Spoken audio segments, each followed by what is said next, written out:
while I was in seminary, I learned how to cut hair and also started cutting my own hair. But it's been about 2 years since I've been cutting my hair, since I've been going to a barbershop. So today I decided, hey, I need to start cutting my hair because this is gonna get ridiculous. And so the question is, why am I making a video about this?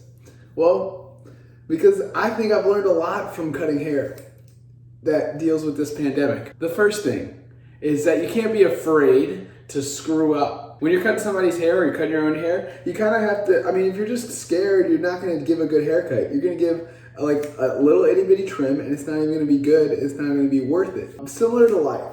All right, if we're just fearing failure this whole time, we're not going to be able to be successful. We're going to continue to go through life, staying in our own comfort zones, staying in our spaces that we know we're good at, and we're not going to stretch ourselves, and we're not going to be creative with what the Lord could possibly have in store for us. So stop fearing failure. Stop fearing screwing up. Because you know what? It's not making you happy not failing, all right? It just makes you miserable. And then you never end up succeeding because every time you succeed, you're like, oh, thank God I didn't fail. I thought of something else on top of that. In the back, like I'm gonna need to line this up later. And if I don't have another mirror that I can turn around and then use this mirror to bounce off of the mirror that I'm currently looking at, it's gonna be very difficult to be able to just blindly get this lined up well. My brothers and sisters, we need to be able to look in the mirror and then be able to be honest with ourselves about what we're seeing.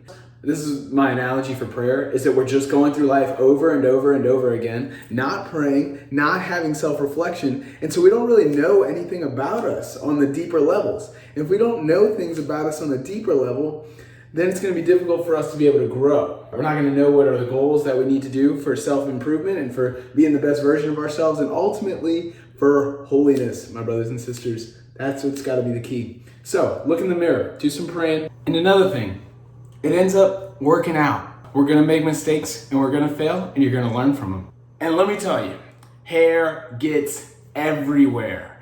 It's kind of like sin. You know, you can clean up, you can vacuum, you can sweep, and you'll get a bunch of hair out. You will. But you know what? There's still going to be these little hairs just lying around that you're going to have to pick up for the next week, month, maybe 2 months, in fact. And it's just gonna go everywhere and everywhere and everywhere. It's like sin, my brothers and sisters. We think that, hey, I've gotten the big things out. I'm not a terrible person.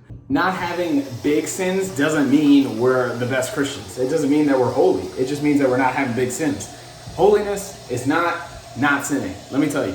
Holiness is about loving the Lord and other people, even when it hurts, even when you don't want to. It's about being dedicated and committed and relentless in our pursuit of God and love of others. And so we gotta double down, we gotta be meticulous, we gotta find that sin and we gotta get it out. Okay, that's what I got for my tips from cutting hair and what you can learn from that. Hope you have a great day. It's the Easter season, keep up the joy. It's in the resurrection, we're into month 2 of this coronavirus experience. Don't lose hope, do not despair, reach out if you need somebody.